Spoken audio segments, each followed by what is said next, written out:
Hello students, Planning and Decision Making, Lesson 2. Today let us focus on need and importance of policy, process of formulating a policy, types of policy. Let us know about the importance of procedure, features of procedure, policy versus procedure, types of planning. Now, first let us know about need and importance of a policy. The need and importance of a policy can be studied with the help of certain points. I want to discuss around 10 points regarding the need and importance of a policy. Helps in taking decisions.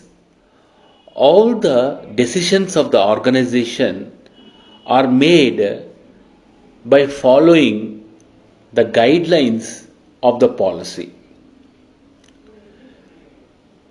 As you all know, employees will be working in the organization, and once they attain superannuation, they retire from the organization.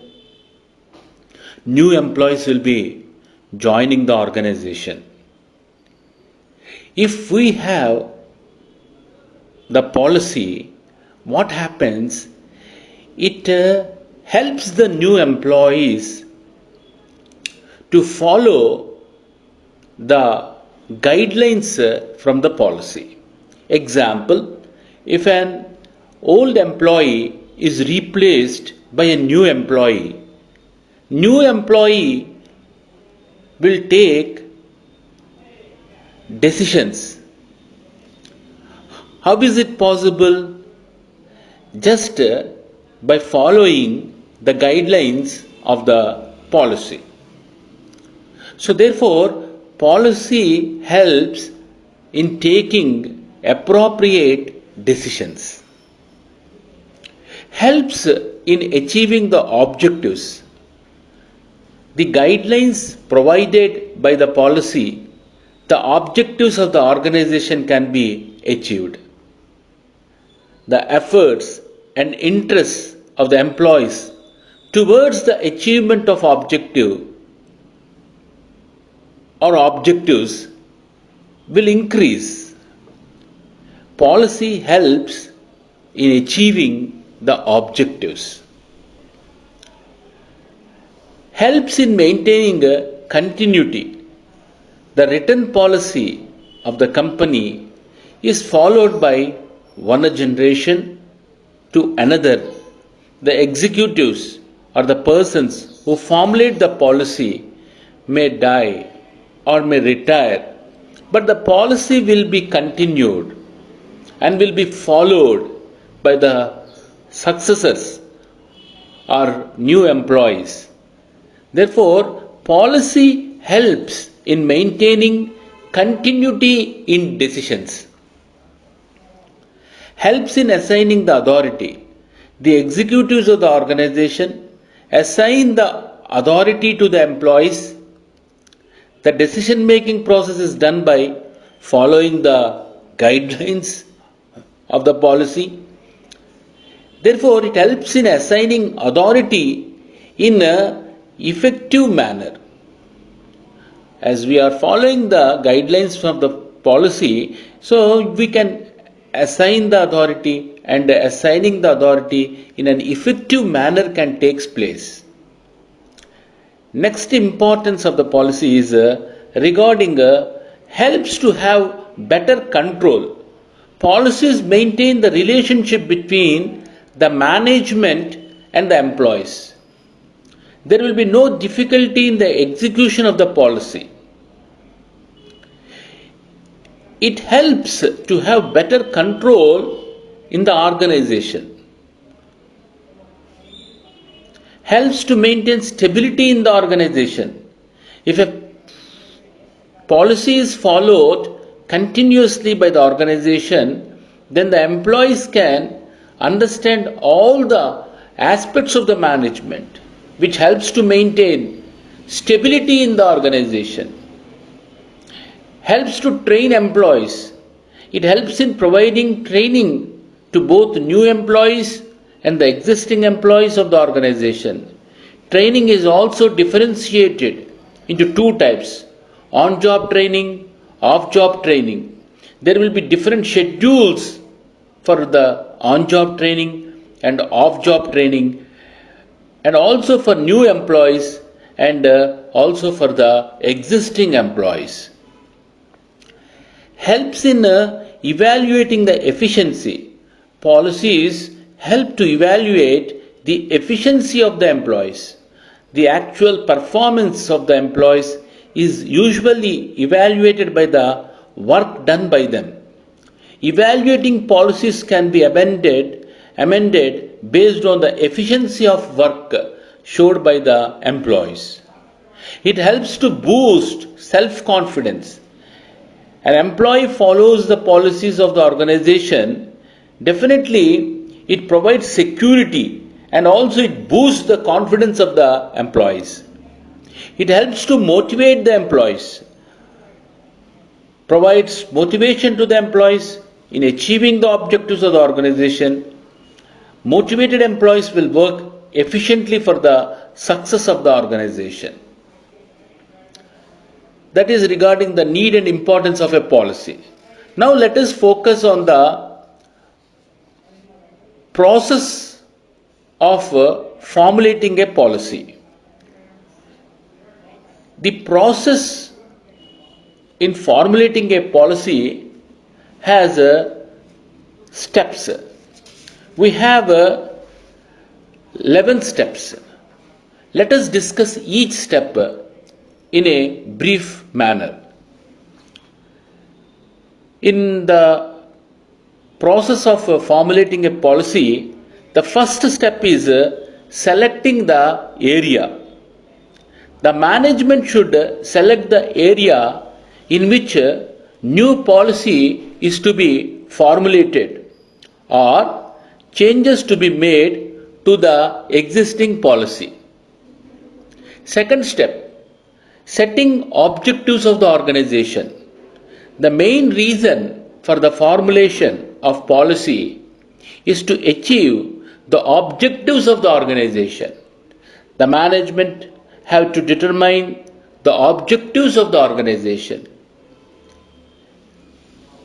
They provide guidance and directions in formulating the policies. So therefore, objectives are very much essential. If you have the objectives of the organization, it becomes very easy to develop the policy for the organization. Second step is regarding the setting objectives. Third step is regarding analyzing the circumstance. In this step, the management should analyze the circumstances before formulating a policy. The implementation of a policy is affected by the situations and circumstances. It is necessary to analyze the circumstances. Coming to the fourth step, analyzing the internal factors. The internal factors of the organization like strengths, weaknesses, opportunities and threats are taken into consideration. This provides the total functioning of the organization. The internal factors are analyzed before formulating the policy. Fifth step, it concentrates on the collecting the information. Before formulating a policy, information is to be collected. In small organizations, an eligible person is appointed, and in big organizations or multinational corporations, a committee is appointed for collecting the information. Information is collected from inside as well as outside sources of the organization. Sixth step, it focuses on analyzing the collected information. The information collected is analyzed for knowing the value of the information, the philosophy of top management and their aspirations, their customs, attitudes of employees are also taken into consideration. Seventh step, identifying the alternative policies. Various alternative policies are framed on the basis of the information collected. The implementation of the policy is done by the employees, and the alternative policies are to be framed by considering the employees' participation.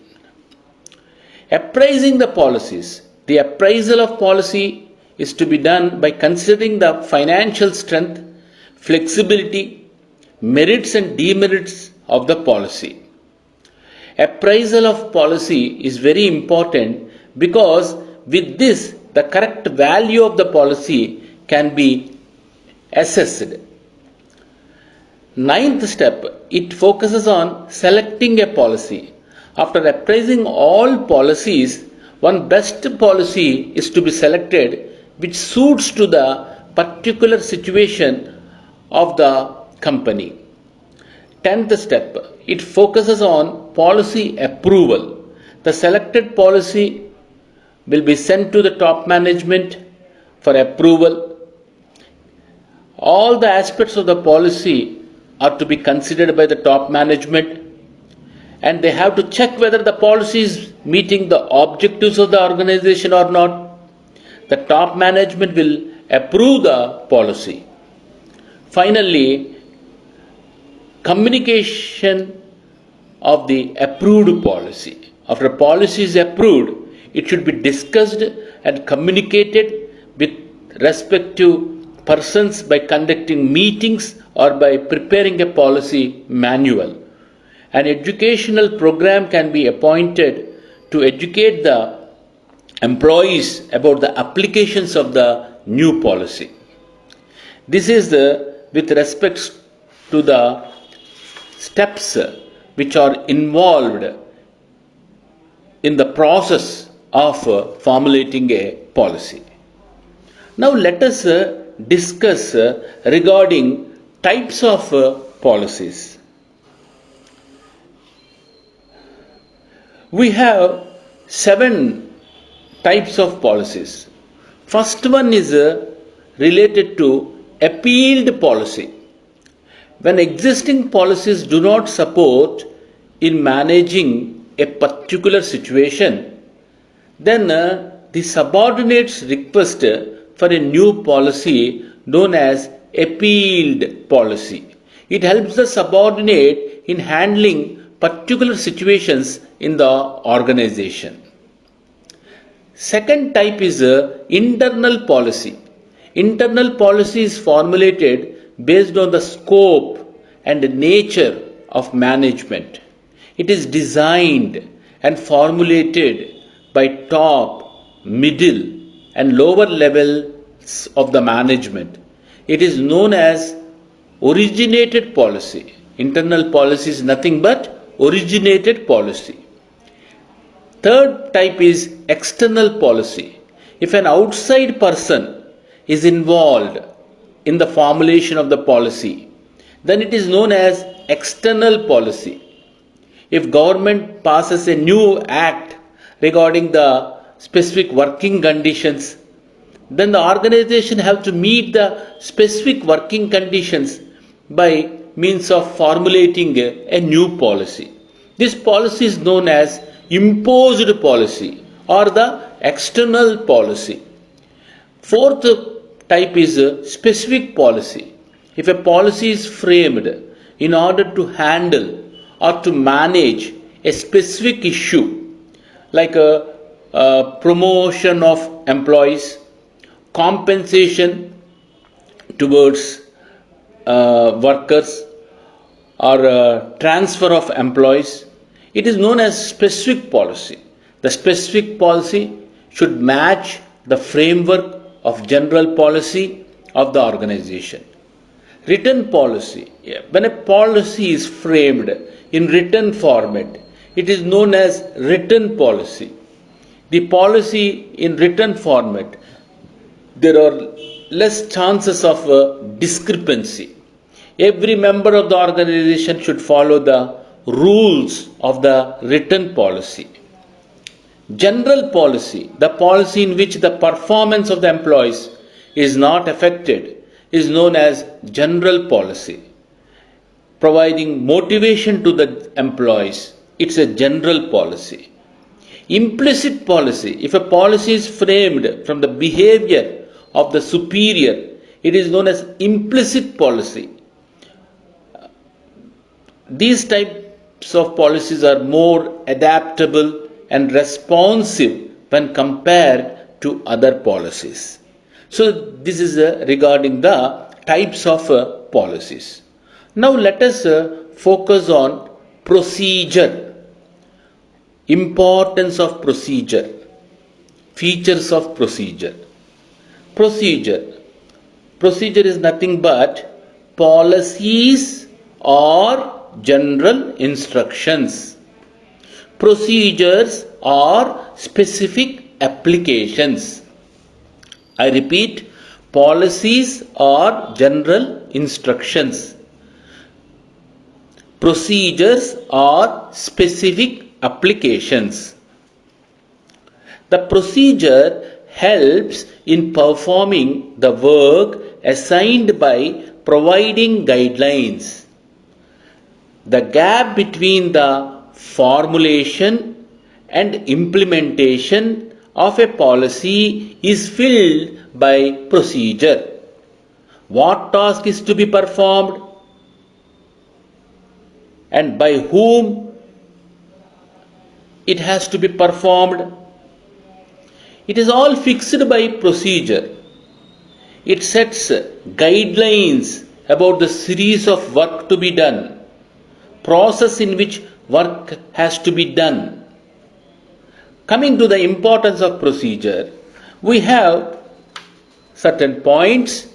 One by one, let us discuss and let us know about the significance of procedure.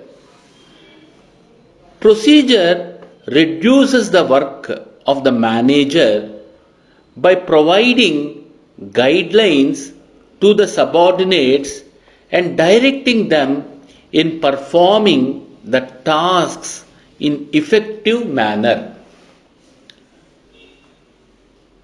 Procedure helps to measure the perfection in the work done, and it also acts as a control function. Procedure helps in increasing the self-confidence of the employees. Procedure helps in increasing the efficiency of the employees as they follow the rules. Procedure helps in assigning the authority and fixing the responsibility in efficient manner. Procedure helps in assigning the authority, helps in coordinating all the functions of the management. Procedure helps in increasing the speed of flow of information, also speeds up the clerical and other types of work. Procedure helps in providing training to the new as well as the existing employees. Procedure assures uniformity and consistency in the tasks. Procedure saves energy and time of the executives of the management by providing solutions to the repeated problems instantly. Now let us focus on the features of procedure. Procedure follows the policies of the organization and it helps in achieving the objectives of the organization. Procedure is formulated to deal with particular situations based on significant information. Procedure will be stable in the organizational situation for a specific period. The responsibility of the employee who is assigned with the authority is determined by procedure. The business conditions of the organization are unchanged, then the procedure is reviewed and changes are made in it. Procedure is the process that is evaluated from the policies of the organization. Procedure is formulated by middle and lower level management. Procedure is considered as a link between the activities and results. Procedure is an instrument of tactics that guides the action process. Procedure describes the method of dealing with different events efficiently. Now, let us focus on policy versus procedure. Let us take some 10 aspects one by one. Let us differentiate the concept policy versus procedure. First aspect is definition. Policy means it is a statement or general understanding which provides guidelines in decision making to members of an organization in respect of to any course of action. I repeat, policy is a statement or general understanding provides guidelines in decision making to members of an organization in respect to any course of action.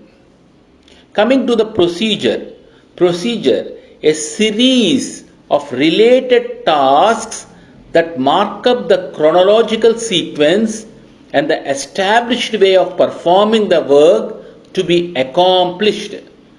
How to fulfill the task, how to complete the task, how to perform the task is procedure. Coming to the nature, policy is an element of strategy, whereas procedure is an instrument of tactics. Source policy is obtained from the organizational objectives. Based on the organizational objectives, you can develop the policy. Coming to the procedure, it is obtained from organizational policies. So if you have an organizational policy, from that you can develop the procedure. Coming to the directs, policy directs the decision making and thinking process. Based on the policy, the decision making and thinking process will take place. Whereas with respect to procedure directs the action process. You can implement the task, you can do the work, action oriented. Next one is discretion. Policy provides more discretion, whereas procedure provides less discretion. Dependency. Policy is independent and no need of support of a procedure, whereas procedure is dependent on policy. Intermediary. Policy acts as an intermediary between purpose and performance. Procedure acts as an intermediary between activities and result. Formulation. Policy is formulated by top management. Procedure is formulated by middle and lower level management. Approach. Policy provides information regarding particular managerial issues. Procedure provides information regarding the method of handling the event. Area. Policy covers or deals with a wide area. Procedure covers or deal with a small area. Now, let us discuss procedure as a type of plan, how procedure differs from policy and rule, what are the characteristics of a good procedure. The procedure helps in performing the work assigned by providing guidelines. The gap between the formulation and implementation of a policy is always filled by procedure. What task is to be performed by whom is fixed by procedure. Procedure sets guidelines about the series of work to be done and the process in which work has to be done. Now, let us have a clear idea with respect to procedure, policy, rule. Let us differentiate them: procedure, policy, rule. Let us take some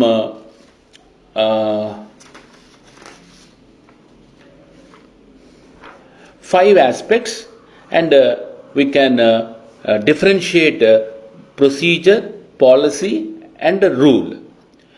Coming to the meaning, procedure, set of guidelines regarding the series of work to be done and the process in which work is to be done.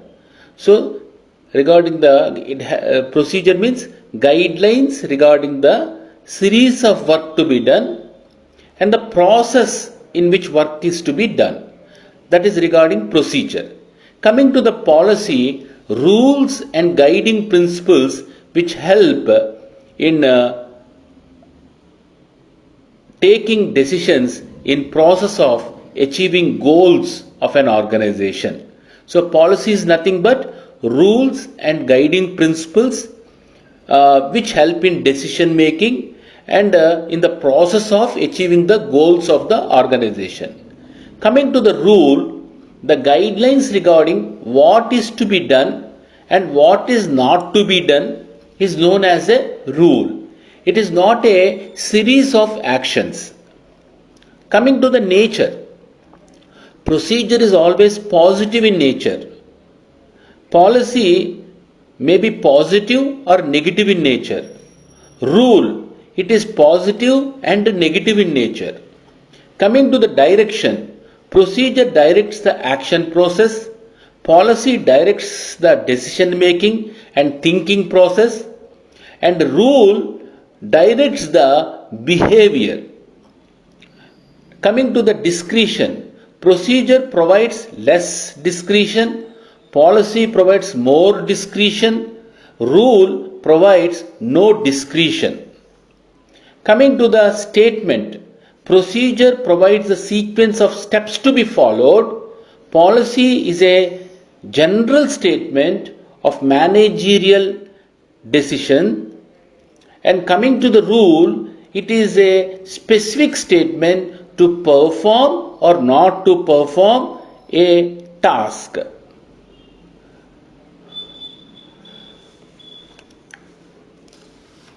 And characteristics, again just few points I repeat. Characteristics of a procedure. Procedure describes the method of dealing with different events efficiently. Procedure is formulated by middle and lower level management. Procedure will be stable in the organizational situation for a specific period.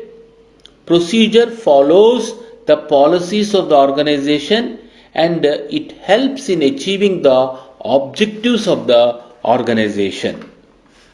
Now, let us study types of planning.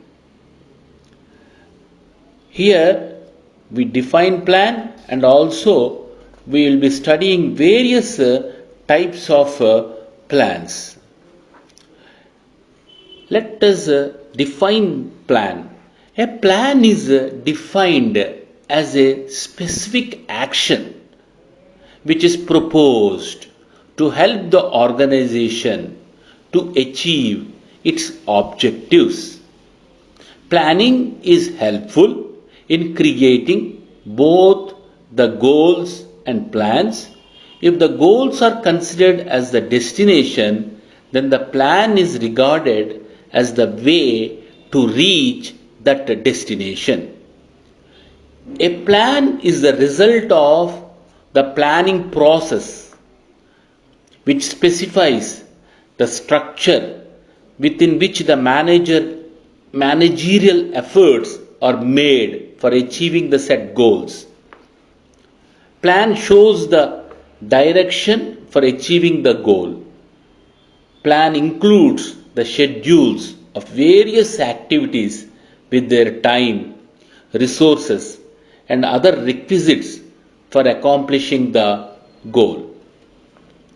Coming to the types of plans, we have a hierarchical plan. In hierarchical plan, we have again it can be subdivided into three: strategic plan, administrative plan, operating plan. And next plan is frequency of use plans. In that we have standing plan and single use plan. And third plan is regarding the time frame plan. Fourth one is organizational plan.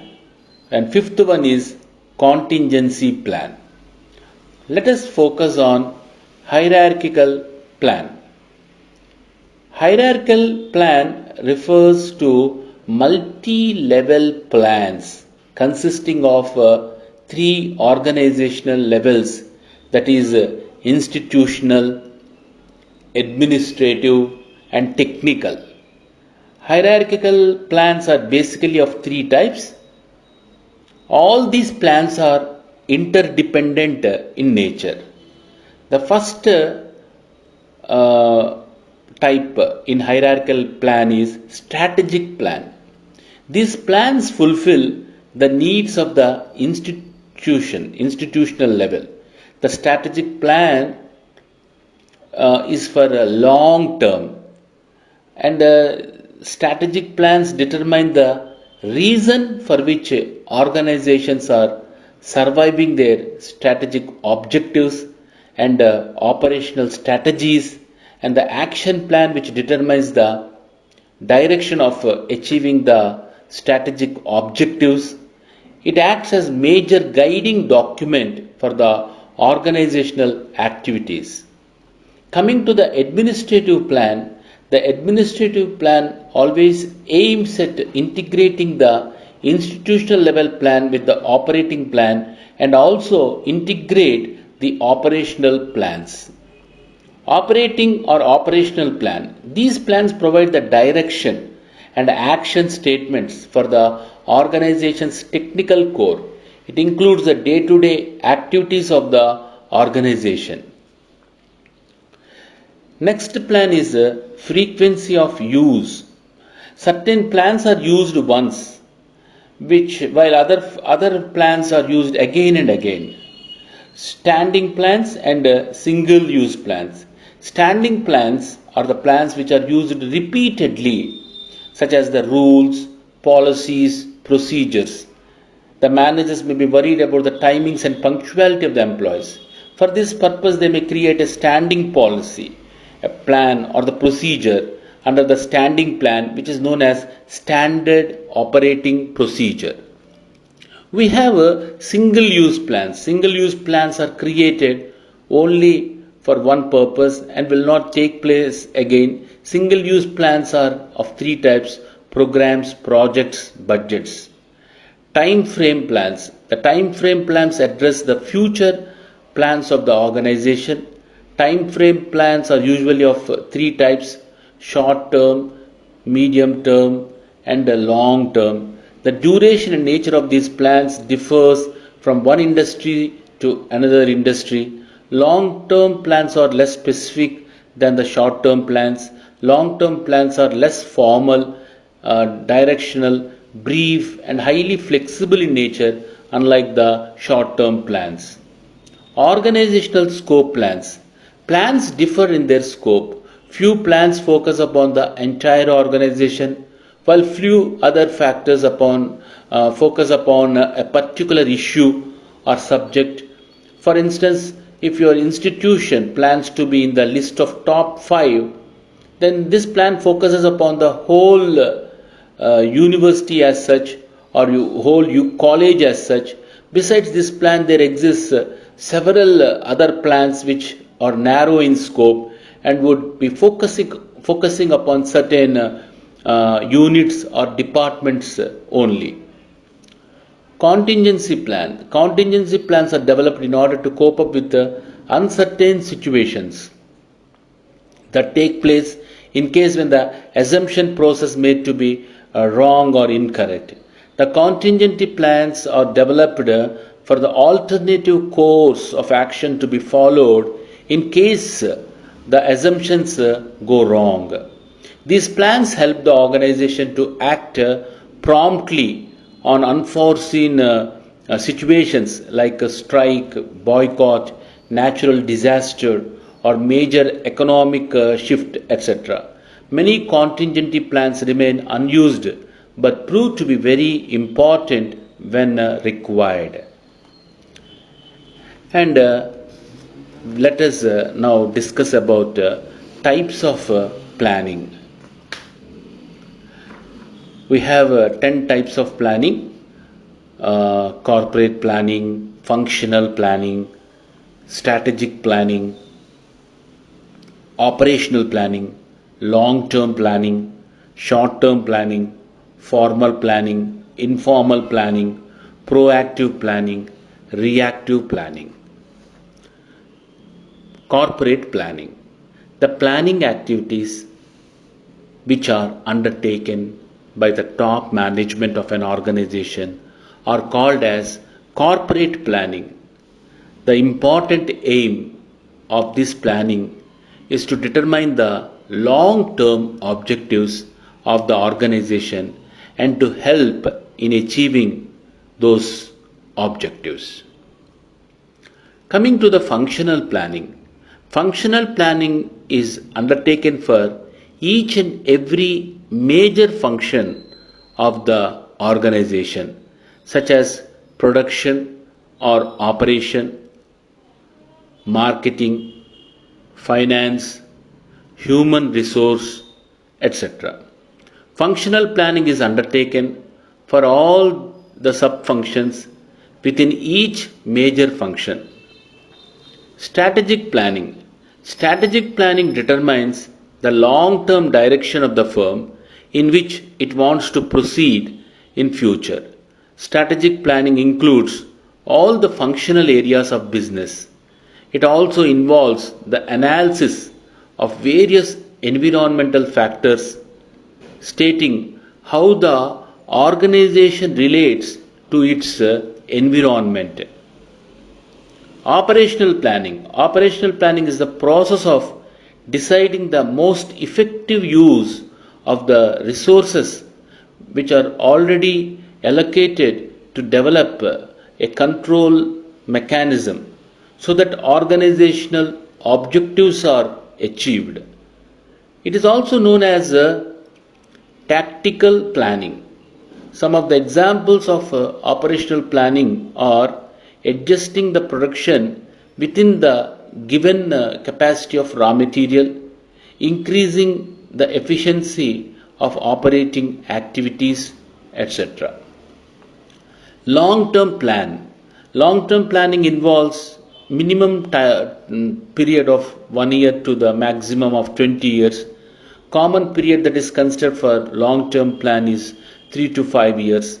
These plans encompass all the functional areas of the business, and these are affected within the existing and long-term framework of economic, social and technological factors. Short-term planning. Short-term planning usually undertakes 1 year.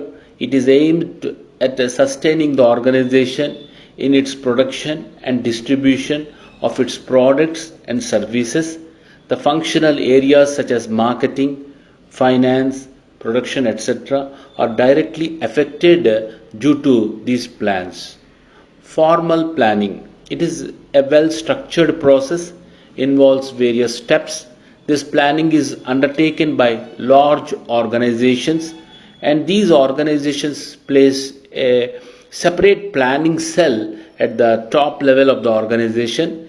This cell comprises of the people with a different background, such as statisticians, engineers, MBAs, economists, etc. Informal planning. This type of planning is undertaken by smaller organization. It is said to be informal because it is based on the memory of the supervisor or manager, memory of the events took place, etc. As the activities of the smaller organizations are not complex, informal planning best suits to this type of organizations. Proactive planning. Proactive planning involves designing the suitable course of action in anticipation of the likely changes in the relevant environment. Proactive uses broad planning approach, broad environmental scanning, and decentralized control. The organizations which use the proactive planning do not wait for environment to change, but they take actions well in advance. Reactive planning. In this type of planning, the organization respond after the change takes place in the environment. The organizations which adopt reactive planning lose the opportunities to those organizations which have adopted proactive planning. Therefore, their plans do not remain valid in the changed situation. So, let us stop here, and really we have discussed regarding the need and importance of policy. We have studied about the formulating of a policy, types of policy, and also we have studied the importance of procedure, features of procedure. We have studied about policy versus procedure. We have studied about the policy versus procedure versus rule. We have studied about various types of planning. Thank you very much.